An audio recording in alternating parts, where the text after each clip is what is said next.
Oh, hello there, and welcome to these astronomical streets. My name is Chris, and today I want to visit infrared waves. We're going to get right into it. Transition. So, infrared waves. So, this is pretty much the spectrum of the infrared waves, which is, and this illustration is pretty much the infrared region of the electromagnetic spectrum.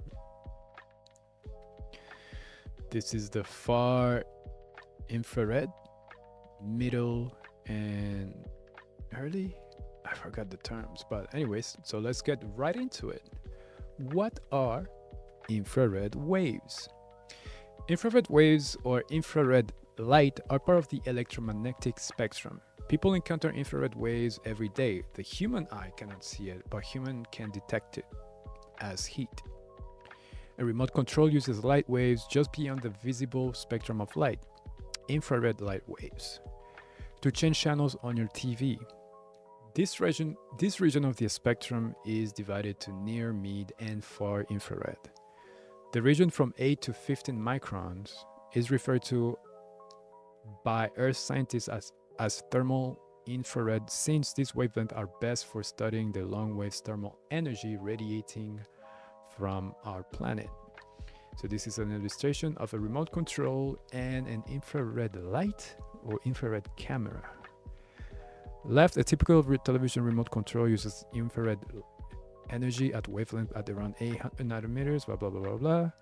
And on the right is an infrared lamp.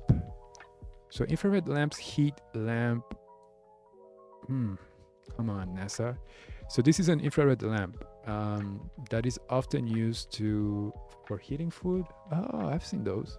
So they can be used to heat bathrooms or keep food warm. Heat lamps can also keep small animals and reptiles warm or even to keep eggs warm so they can hatch. Interesting. Okay, nice graphics. So the discovery of infrared, I think I touched this in my light video. In 1800, William Herschel conducted an experiment measuring the difference in temperatures between the colors in the visible spectrum. He placed thermometers with. Is this what's happening? Ah, these are the thermometers. Okay, so he placed thermometers between each of the lights. Okay, he placed thermometers within each color of the visible spectrum. The results showed that an increase in temperatures from blue to red. So from blue here and red over here. When he noticed an even warmer temperature measurement just beyond the end of the visible spectrum, Herschel had discovered infrared light. I get it now. I heard of this experiment, but I was having an issue. Transition.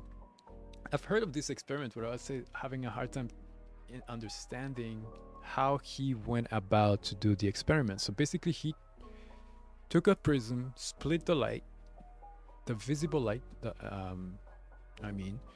and in the rainbow that that prism actually created, he placed thermometers like on violet, green, orange, red, and realized that it was heating up all the way to the red. And then when he went a little bit outside of the red, as we can see in the illustration right there, he realizes that it was even hotter. Interesting. All right, transition. Let's continue. Thermal imaging. We can sense some infrared energy as heat. Some objects are so hot they also emit visible light, such as fire does. Other objects, such as humans, are not as hot and only emit infrared waves. Our eyes cannot see these infrared waves, but instruments that can sense infrared energy, such as night vision goggles or infrared cameras, allow us to see the infrared waves emitting from warm objects such as humans and animals. The temperatures for the images below are in degrees Fahrenheit. Let's take a look at these images of the cute puppy while I drink my coffee. It's good. These dogs are so cute, but Aren't these like pulmonarians? That's that the thing, man. They're yappy. I'm pretty sure they're just full of energy. Anyways, digressing. So this is a thermal imaging of a dog. Um, Interesting. Cool astronomy. Many objects in the universe are too cool and faint to be detected in visible light, but can only be detected in the infrared. Scientists are beginning to unlock the mystery of cooler objects across the universe, such as planets, cool stars, nebulae, and many more, by studying the infrared waves they emit. The Cassini spacecraft captured this image of Saturn's aurora using infrared waves. The aurora is shown in blue, and the underlying clouds are shown in red. These aurorae are unique because they can cover the entire pole. Wow. Whereas aurorae around Earth and Jupiter are typically confined by magnetic fields to rings surrounding the magnetic poles. The large and variable nature of these aurorae indicates that charged particles streaming in from the sun are experiencing some type of magnetism above Saturn that was previously unexpected. I'll retake that. The large and variable nature of this aurorae indicates that charged particles streaming in from the sun are experiencing some type of magnetism above Saturn that was previously unexpected. Seeing through dust. And this I actually spoke about on my video about the James Webb Space Telescope, which is actually depicted in the pictures right here. So, infrared waves have longer wavelengths than visible light and can pass through dense regions of gas and dust in space with less scattering and absorption. Thus, infrared energy can also reveal objects in the universe that cannot be seen in visible light using optical telescopes. The James Webb Space Telescope has 3 infrared instruments to help study the origins of the universe and the formation of galaxies, stars, and planets. This is the JWST, my guy. A pillar composed of gas and dust in the Carina Nebula is illuminated by the globe from nearby massive stars shown below. In the visible light images from the Hubble Space Telescope, a pillar composed of gas and dust in the Carina Nebula is illuminated by the glow from nearby massive stars shown below in the visible light image from the Hubble Space Telescope. Intense radiation and fast streams of charged particles from these stars are causing new stars to form within the pillars. Most of the stars cannot be seen in the visible light image left because dense gas clouds block their light. However, when the pillars is viewed using the infrared portion of the spectrum, right, it typically disappears, revealing the baby stars behind a column of gas and dust. So,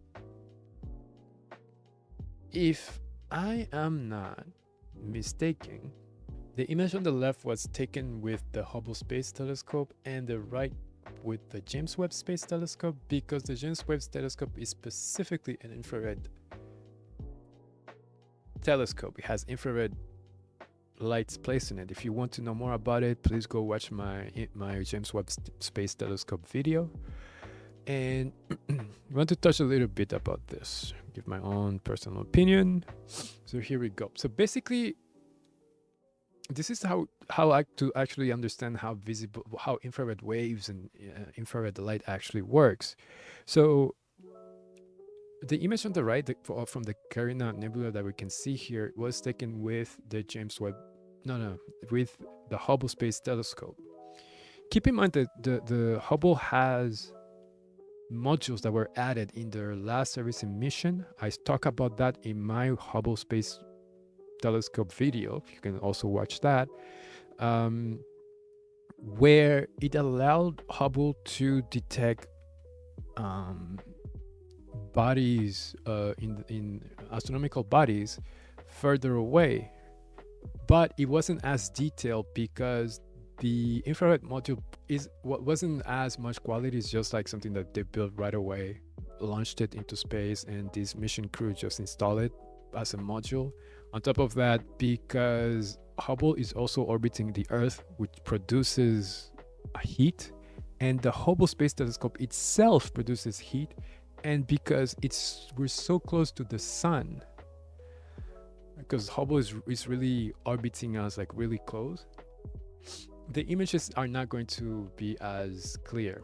The James Webb Telescope instead, it's about 1.5 million kilometers from the Earth. That's about 3 times the distance of the moon, in an area that is very cold. It also has a shield where it protects itself from the heat produced by the moon, Earth, and the sun.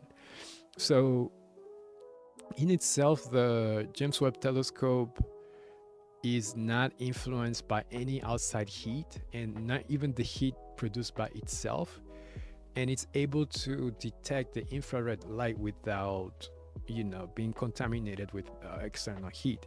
And that's how it can actually go in and produce images as clear as that from a nebula that was previously studied. The Hubble Space Telescope, in my opinion, these two pictures, if we want to study this nebula, both of them are very useful because it gives us an idea of two different things. Hubble allows us to see the gas and the particles of dust that is in there in this cloud very closely, and give us like a really realistic image that if we're actually seeing this nebula from our naked eye, this is how we would see it. But the James Webb Telescope gives us more of a thermal imaging image. That's why you see the cloud a little bit more faint, and you can see the stars behind it. You don't even see the blue background hue because the James Webb Telescope pretty much removes it with its infrared instrument. So the idea behind it is that, although I couldn't make this comparison with Hubble because it wouldn't be able to, or maybe could, but this is how I see it. So I'm in this room. There's a room next door, just next to this wall, right? There's another room. I myself produce some heat. As a human, all humans, all animal, anything that has energy produces heat. If someone is in the other room behind this wall, has an infrared camera, they'll be able to detect my heat, or actually the heat of everything that is in here, on their camera, even though there's a wall that is blocking it. This wall is made out of sheetrock. So rock particles, like small sand particles that are glued together and to actually make up this sheetrock. But the infrared camera will actually bypass these particles to be able to detect whatever heat is being produced in this room. That's what's happening right here. That's what's happening with both of them, just that Hubble doesn't have as a high quality or powerful of a infrared instrument as the James Webb Telescope. And that's why the James Webb Telescope allows us to see newborn stars and even more stars around this nebula. And even the stars that are already there, and galaxies and pretty much are already there in different type of light spectrum colors. You see there's little spot of red stars, and that means that those stars are really, really, really far away. The blue stars are more closer to the nebula. So yeah, that's pretty much how I personally understand this phenomenon. So transition, monitoring the Earth. I like to talk a lot about about space and astronomy, but I often forget how scientists do studies here on Earth. I need to start doing some videos about that. So, monitoring the Earth. To astrophysicists studying the universe, infrared sources such as planets are relatively cool compared to the energy emitted from hot stars and other celestial objects. Earth scientists study infrared as the thermal emission or heat from our planet. As incident solar radiation hits Earth, Some of this energy is it's absorbed by the atmosphere and the surface, thereby warming the planet. This heat is emitted from the Earth in the form of an infrared radiation. Instruments on board Earth observing satellites can sense this emitted infrared radiation and use the resulting measurements to study changes in land and sea surface temperatures. There are other sources of heat on the Earth's surface, such as lava flows and forest fires. The Moderate Resolution Imaging Spectroradiometer (MODIS) instrument on board the Aqua and Terra satellites uses infrared data to monitor smokes and pinpoint sources of the forest fires.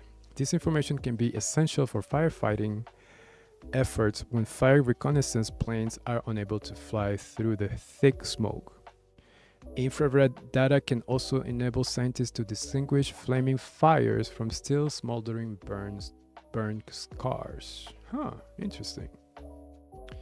Forest fire in California. Yeesh, California, man. I don't get it. California just combust out of nowhere. Spontaneous combustion. Fire just pop up. Yeesh. The global image on the right is an infrared image of the Earth taken by GO-6 satellite in 1986. What image on the right? There's no image on the right. Okay. NASA. A scientist use temperatures to determine which part of the image were from clouds and which were land and sea.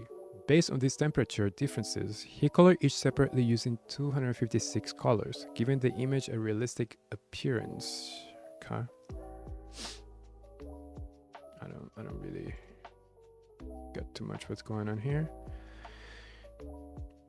Why use the infrared to image the Earth? While it is easier to distinguish clouds from land in the visible range, there is more detail in the clouds in the infrared. This is great for studying cloud structures. For instance, note that darker clouds are warmer, while lighter clouds are cooler. Southeast of the Galapagos, just west of the coast of South America, there is a place where you can distinctly see multiple layers of clouds. Wow. With the warmer clouds at lower altitudes closer to the ocean that's warming them. We know from looking at an infrared image of a cat that many things emit infrared light, but many things also reflect infrared light, particularly near infrared light.